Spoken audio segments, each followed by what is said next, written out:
Welcome to Luca is a billionaire, where the only thing I invest in is your answers.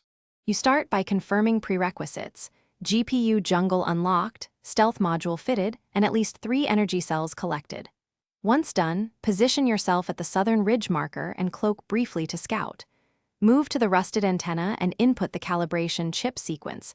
This opens a transient path. Make sure to save at the checkpoint before you proceed, because the next action triggers timed spawns. You're starting now, don't delay. Initiate the antenna hack and be ready to sprint.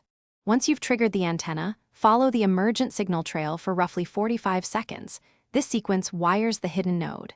You'll encounter turret sweeps. Use a half-duration stealth burst to slip past or a distractor drone if needed. Then approach the sealed bay and insert the energy cells in the exact order: blue, red, green. That order stabilizes the core.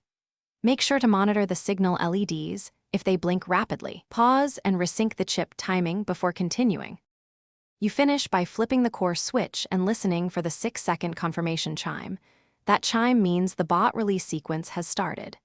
Move to the maintenance cradle, claim the secret bot, and equip it immediately so it binds to you. If the bot doesn't appear, don't panic. Reset the antenna console, reinsert the chips in the same order, and attempt the activation again within the 90-second synchronization window. One key tip: check energy cell integrity before retrying to avoid repeat. Thanks for watching and please subscribe. It's the best investment you'll ever make.